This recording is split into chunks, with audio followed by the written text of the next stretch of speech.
اللہ تبارک و تعالیٰ نے فرمایا قرآن میں وَلَقَدْ خَلَقْنَاكُمْ ثُمَّ صَوَّرْنَاكُمْ، ہم نے تمہیں پیدا کیا اور پھر اچھی صورت بھی دی، اور صرف پیدا کر کے اچھی صورت ہی نہیں دیا بلکہ قرآن میں مولا فرماتا ہے ثُمَّ قُلْنَا لِلْمَلَائِكَةِ اسْجُدُوا لِآدَمَ، پھر ہم نے فرشتوں سے کہا کہ تم آدم کو سجدہ کرو۔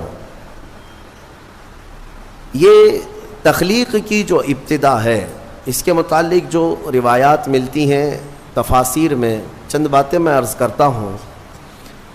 آدم علیہ الصلاۃ والتسلیم کو جب پیدا کرنا اللہ تبارک و تعالیٰ نے ارادہ فرمایا تو فرشتوں سے فرمایا، فرشتوں سے یوں کہا کہ میں زمین میں اپنا ایک نائب بنانا چاہتا ہوں، اپنا خلیفہ۔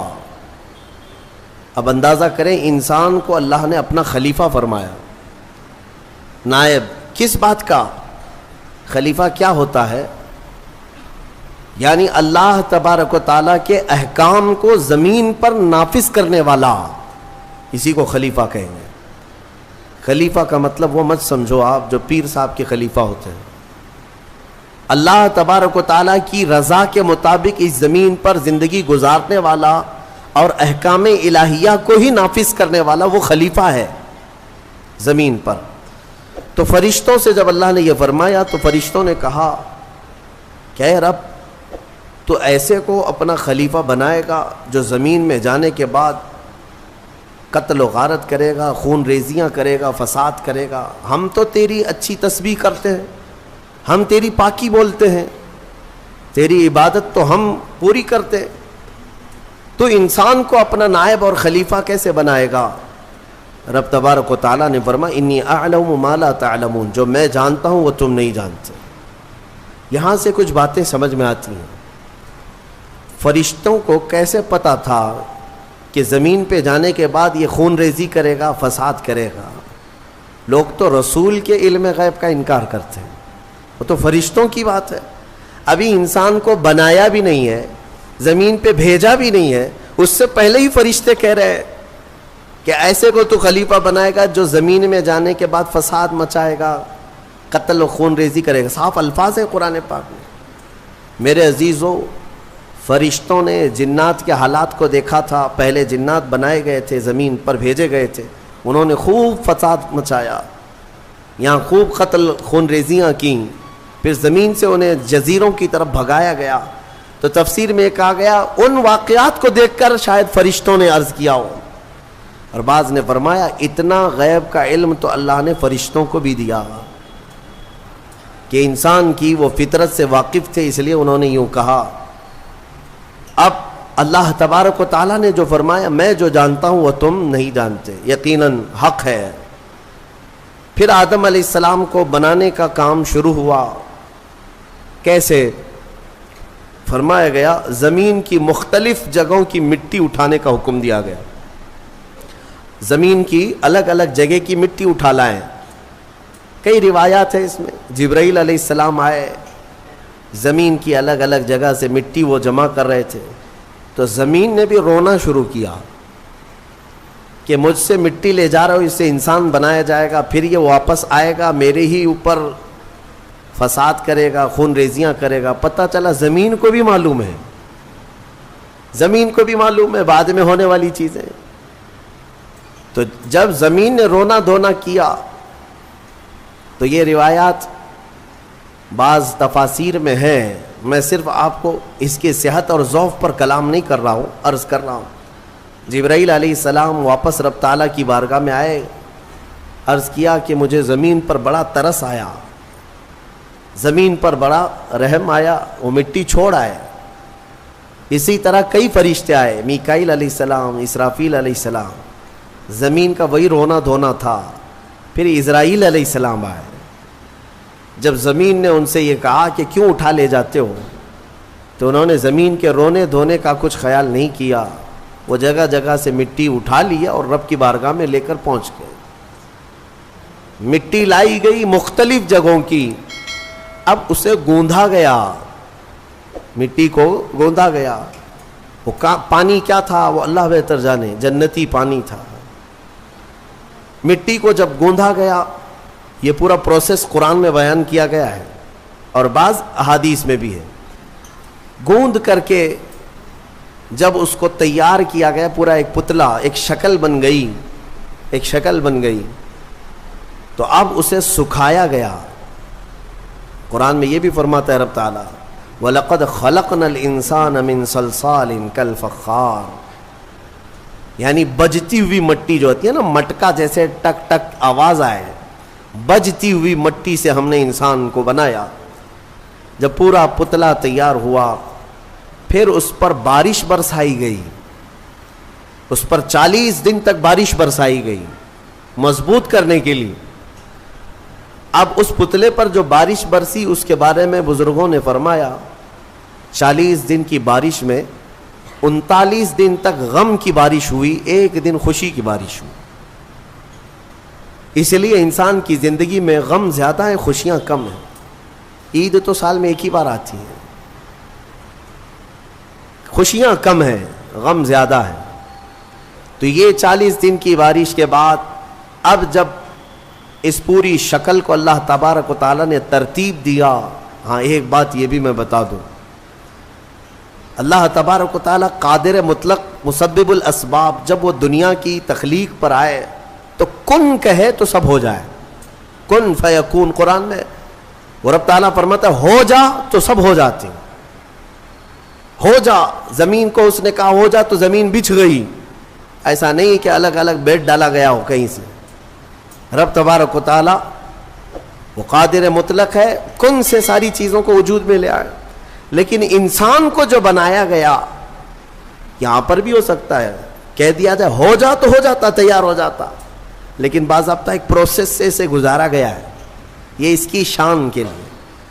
اچھا یہ تو مجھے نہیں معلوم، ہاتھ بنائے گئے، پیر بنائے گئے، پیٹ بنایا گیا، گردن بنائی گئی، سب کچھ تو شکل دی گئی ہے نا، فرشتوں کے ذریعے سے دی گئی ہے.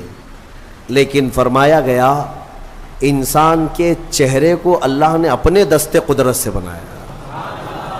اسی لیے چہرے کو عیب مت لگاؤ کسی، یہ اللہ کی تخلیق ہے، اللہ کی تخلیق ہے. تم گالیاں دینے میں ایسے ہی کہہ دیتے ہو کہ ٹیڑھے چہرے والا، ہاں نکٹا، کنکٹا، یہ سب الفاظ ایسے ہیں جو اللہ کی تخلیق کو تم گالی دے رہے ہو. چہرے کو عیب لگانا اللہ کو ہرگز پسند نہیں، اللہ کی تخلیق ہے. اور یہ مختلف جو رنگوں کے لوگ پیدا ہوئے یہ مٹی کی وجہ سے ہے. زمین کی مٹی کہیں کی لال ہے، کہیں کی کالی ہے، کہیں کی پیلی ہے، کہیں کی سفید ہے. تو جس کے خمیر میں یعنی جس طرح کی مٹی زیادہ اثر کر گئی وہ رنگ وہ لے کر کے آتا ہے. انسانوں میں بھی کچھ کالے ہیں، کچھ گورے ہیں، کچھ لال ہیں، کچھ سانولے ہیں، الگ الگ شکلیں ہیں. اور الگ الگ یہ رنگ جو ہے یہ مٹی کی وجہ سے ہے. مٹی کی خاصیت جس پر جیسی ہوگی اس طرح کا وہ رنگ لے آئے گا.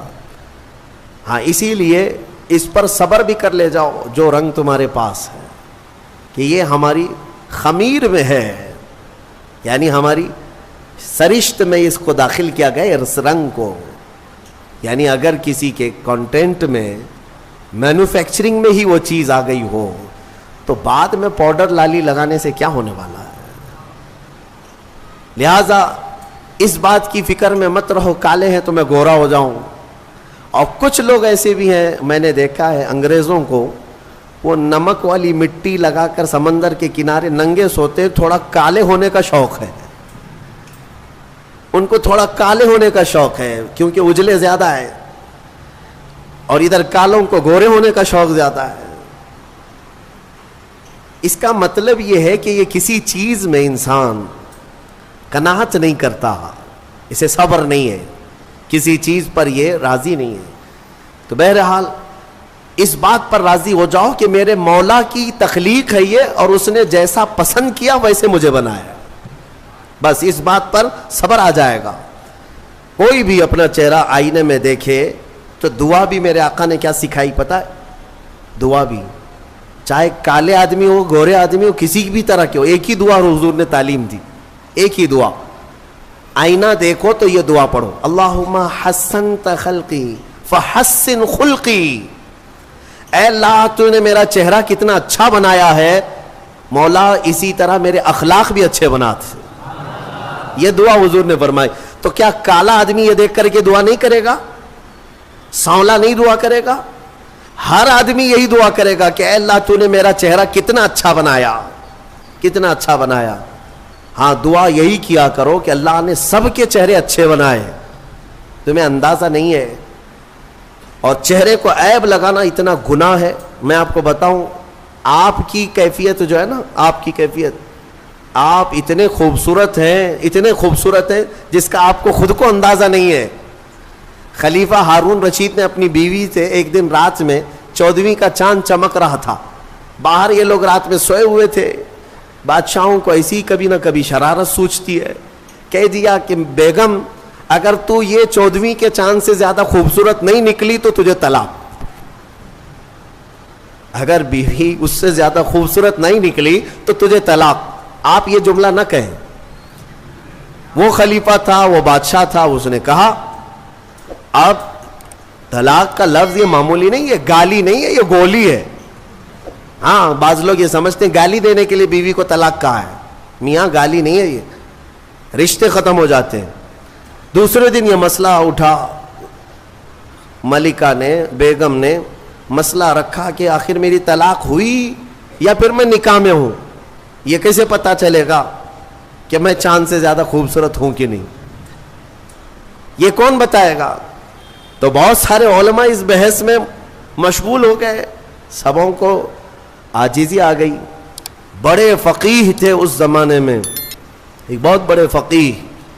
ان کے پاس جب یہ مسئلہ پہنچا، غالباً امام شافعی رحمۃ اللہ علیہ، تو ان کے پاس یہ مسئلہ پہنچا تو یہ جو بڑے فقیہ تھے انہوں نے پوچھا کہ کیا مسئلہ ہے. کہا کہ ایسے ایسے خلیفہ ہارون رشید نے کہا ہے. تو انہوں نے پورا مسئلہ سننے کے بعد کہا جاؤ طلاق نہیں ہوئی. کہا وہ کیسے؟ کہا اس لیے کہ زبیدہ ہی نہیں، بہت سارے لوگ چاند سے زیادہ خوبصورت ہیں. کیوں؟ کہا قرآن میں اللہ نے فرمایا لَقَدْ خَلَقْنَا الْإِنسَانَ فِي أَحْسَنِ تَقْوِيمٍ، ہم نے انسان کو سب سے اعلیٰ صورت میں پیدا کیا ہے. سب سے اعلیٰ کا مطلب وہ چاند سے بھی اعلیٰ، چاند سے بھی حسین پیدا کیا ہے. تو ہر انسان کو اللہ تعالیٰ نے چاند سے بھی زیادہ اعلیٰ صورت عطا کیا ہے. لہذا چہروں کو عیب لگانا چھوڑ دو اور اللہ تبارک و تعالیٰ کی رضا پر راضی رہو. چہرے کی تخلیق کس نے کیا؟ وقت سے باقی پورے انسان کی تخلیق اللہ نے کیا، لیکن خاص چہرے کو اللہ نے اپنے دستے قدرت سے بنایا. اب آگے کی بات سنیں. پورا انسان تیار ہوا، اس میں روح پھونکی جانی تھی، اس انسان کو بولتا ہوا، چلتا ہوا اور روح والا بنانا تھا. تو فرمایا گیا کہ ان کے پیشانی پر، ان کی ناک سے روح کو ڈالا گیا. روح کیا چیز ہے؟ روح کو دیکھا آپ نے؟ روح کو دیکھا ہے؟ ہاں اس مسئلے میں تو ساری دنیا آج بھی پریشان ہے. قرآن میں بھی یہ سوال کیا ہے، صحابہ نے آ کر سوال کیا تھا اور اللہ نے جواب بھی دیا. آج دوسری قوموں والے بھی اس بات کو مانتے ہیں کہ آتما ایک نراکار ہوتی ہے، یعنی دکھتی نہیں ہے، روح دکھتی نہیں ہے، لیکن ہے کیا چیزیں؟ تو رب تبارک و تعالیٰ نے فرمایا یسألونک عن الروح قل الروح من امر ربی. اے محبوب آپ سے لوگ روح کے بارے میں سوال کرتے ہیں، آپ فرماتے ہیں روح اللہ کا ایک حکم ہے، یہ نور ہے. جس طرح روشنی پھیلی ہوئی ہے پکڑ میں نہیں آتی اور پتہ نہیں چلتی، روح اسی طرح ایک نور ہے. جب اس روح کو اس جسم میں ڈالا گیا تو بعض بزرگوں نے فرمایا کہ روح باہر نکل آئی. کہا کہ اندر بہت اندھیرا ہے، اندر مٹی کا بنا ہوا انسان، اندھیرا بہت ہے. روح نور ہے، مٹی میں اندر اندھیرا ہے. تو پھر دوبارہ ڈالا گیا، پھر وہ روح قرار نہ پائی، باہر نکل آئی. تو مفسرین فرماتے ہیں پھر آدم علیہ السلام کی پیشانی پر نور محمدی کو رکھا گیا. اللہ تعالیٰ نے اپنے حبیب پاک صلی اللہ علیہ وسلم کے نور کو آدم علیہ السلام کی پیشانی میں ودیعت فرمایا، پھر روح کو ڈالا گیا. اب روح جا کر جسم میں قرار پائی اور پھر آدم علیہ السلام کو سب سے پہلے ایک چھینک آئی، اور چھینک آتے ہی سب سے پہلے آپ کی زبان سے ایک جملہ نکلا الحمدللہ. یہ انسان کی زبان سے نکلنے والا سب سے پہلا لفظ ہے. کیا ہے؟ الحمد. آج بھی چھینکتے ہیں تو ہم کیا کہتے ہیں؟ یہ آدم علیہ السلام کی زبان سے نکلنے والا پہلا جملہ.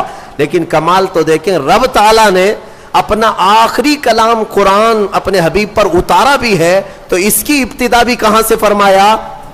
الحمدللہ رب العالمین. قرآن کی ابتدا کہاں سے ہے؟ الحمدللہ سے ہے. تو انسان کو یہ بتانا ہے کہ اے بندے، تیری جو اصل ابتدا ہے وہ الحمدللہ سے ہے، جہاں قرآن ابتدا کر رہا ہے، اور قرآن کے ساتھ رہے گا تو حقیقی زندگی پائے گا. اب آدم علیہ السلام جب بیدار ہوئے تو اب سنیے اللہ تعالیٰ نے کیا کیا. رب تبارک و تعالیٰ ان کے سامنے دنیا کی ساری چیزوں کو پیش کیا، جو جو ہونے والی تھی یا جو کچھ بھی، سب کے نام سکھا دیے. وعلم آدم الاسماء کلہا، سب چیزوں کے نام آدم علیہ السلام کو سکھا دیے. درخت، پودا، پھل پھول، زمین، آسمان، چاند، تارے، سمندر، مچھلیاں، جنات، انسان، ہر ایک چیز کا نام، جو بھی دنیا میں چیزیں ہیں سب کے نام آدم علیہ السلام کو سکھا دیے. اب اس میں کیا کیا چیزیں ہیں، سب چیزیں کا مطلب کیا ہے؟ سب آ گیا نا. ہمارے بھی نام سکھائے ہوں گے اللہ نے، تمہارے بھی نام سکھایا. اب مسئلہ یہ تھا کہ فرشتے جو پوچھ رہے تھے نا ایسے کو کیوں خلیفہ بنائے گا، اب فرشتوں کو اللہ نے بلایا، آؤ. پھر یہ دنیا کی چیزوں کو فرشتوں کے سامنے پیش کیا گیا. بتاؤ اس کا نام کیا ہے، اس کا نام کیا ہے. نئی نئی چیزیں فرشتوں کے سامنے پیش کی گئیں تو فرشتے کہنے لگے قالوا لا علم لنا الا ما علمتنا، مولا ہم کو تو اتنا ہی معلوم جتنا تو نے سکھایا، یہ سب چیزوں کا تو علم نہیں ہے، ہمیں پتہ نہیں ہے. تو پھر آدم علیہ السلام سے کہا گیا آدم تم بتاؤ، انبئہم باسمائہم، آدم ان کو یہ سب چیزوں کے نام بتاؤ. آدم علیہ السلام نے ناموں کی ابتدا جو کی، حدیث میں ہے، موجود ہے تفسیر میں، ساری دنیا کی چیزوں کے نام آدم علیہ السلام نے فرشتوں کے سامنے بتا دیے. جب ساری چیزوں کے نام بتا دیے تب فرشتوں کو حکم ہوا اب آدم کو سجدہ کرو. آدم علیہ السلام کے سامنے سارے فرشتے جھک گئے، سجدے میں چلے گئے. لیکن ایک بات بتا دوں، یہ سجدہ تعظیم کا تھا، عبادت کا نہیں. عبادت کا سجدہ کس کے لیے ہے؟ صرف اللہ کے لیے. سنی جانتے ہیں الحمدللہ اللہ کے علاوہ کسی کو سجدہ جائز ہے؟ نہیں جائز، صرف سجدہ اللہ کا ہے.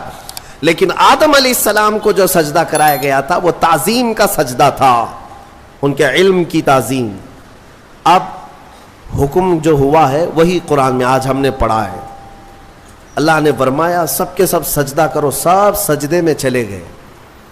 پتہ ہے ایک تھا ابلیس جو غرور کی وجہ سے سجدہ نہیں کیا، کھڑا رہا.